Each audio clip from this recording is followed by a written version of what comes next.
सभी को जय मसीह की।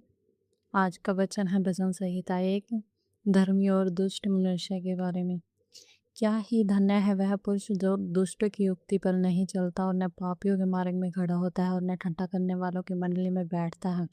परमेश्वर कहते हैं, परमेश्वर उस मनुष्य को धन्य कहते हैं जो दुष्टों की युक्ति पर नहीं चलता। दुष्टों की युक्ति कैसी होती है? जैसे कि चोरी करने की, किसी को घात करने की, और न पापियों के मार्ग में खड़ा होता है।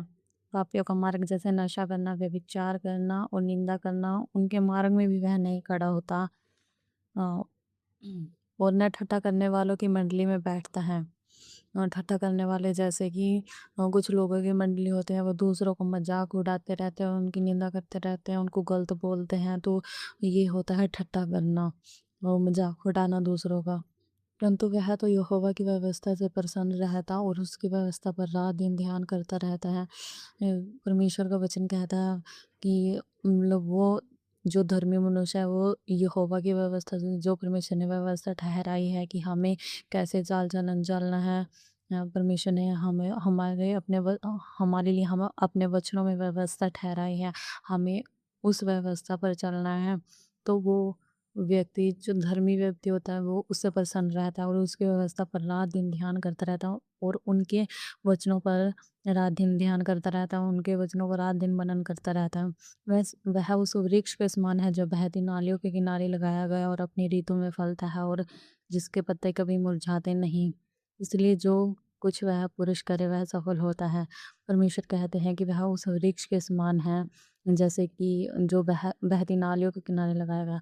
मतलब कि हे मेरे प्रियो, जैसे आप सब जानते हैं कि कोई पेड़ जो पानी के संपर्क में रहता है वह कभी सूखता नहीं है, वह कभी मुरझाता नहीं है, उसके पत्ते कभी मुरझाते नहीं, वह अपनी ऋतु में फलता है।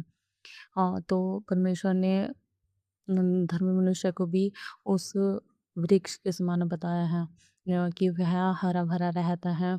और कभी उसका चेहरा मुरझाता नहीं है, चाहे दुख हो चाहे सुख हो, हर परिस्थिति में परमेश्वर की महिमा करता है।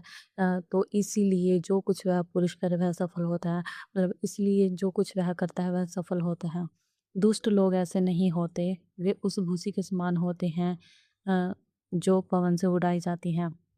परमेश्वर कहते हैं कि दुष्ट लोग ऐसे नहीं होते, वे उस भूसे के समान होते हैं जो हवा से उड़ाई जाती है। जिस तरह अनाज से भूसा हवा में उड़कर बेकार हो जाता है, उसी तरह बुरे लोगों की संगति या उनके कर्मों का कोई अस्तित्व नहीं होता। आमीन, हालेलुया। इस कारण दुष्ट लोग अदालत में स्थिर न रह सकेंगे और न पापी धर्मियों की मंडली में ठहरेंगे। परमेश्वर कहते हैं कि जब परमेश्वर न्याय करेंगे, परमेश्वर की अदालत में हम उपस्थित होंगे, तो वहाँ पर पापी धर्मियों की मंडली में न ठहरेंगे। मतलब उस टाइम जब न्याय होगा तो परमेश्वर धर्मियों को अलग और दुष्टों को अलग करेगा। धर्मियों की मंडली अलग और दुष्टों की मंडली अलग होगी। तो मतलब मत्ती 25 अध्याय उसके 32 वचन में भी लिखा है, और सब जातियाँ उसके समान सामने इकट्ठी की जाएंगी। और जैसे चरवाहा भेड़ों को बकरियों से अलग कर देता है, वैसे ही उन्हें एक दूसरे से अलग करेगा। आमीन, प्रेज द लॉर्ड। कि जैसे चरवाहा मतलब भेड़ों को अलग और बकरियों को अलग कर देता है, इसी तरह परमेश्वर भी दुष्टों को अलग और धर्मी जनों को अलग करेगा। जैसे कि मत्ती 13 अध्याय उसके 37 और 48 में भी लिखा है, फिर स्वर्ग का राजा उस बड़े जाल के समान है जो समुद्र में डाला गया और हर प्रकार की मछलियों को समेट लाया। और जब जाल भर गया तो मछुए उसको किनारे पर खींच लाए और बैठकर अच्छी अच्छी तो बर्तनों में और निकम्मी निकम्मी फेंक दी। मतलब इसमें अच्छी अच्छी मछलियाँ जो बर्तनों में रखी गई वो तो है परमेश्वर के धर्मी जन, और जो बुरी बुरी है वो है दुष्ट मनुष्य।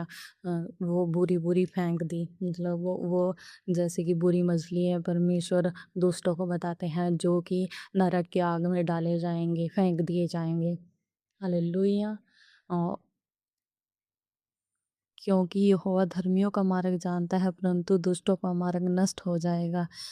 इसमें परमेश्वर कहते हैं कि धर्मियों का मार्ग परमेश्वर जानता है कि वे कैसी चाल चलन चलते हैं, कि वो परमेश्वर के वचनों पर चलते हैं या नहीं चलते हैं, सब जानता है परमेश्वर।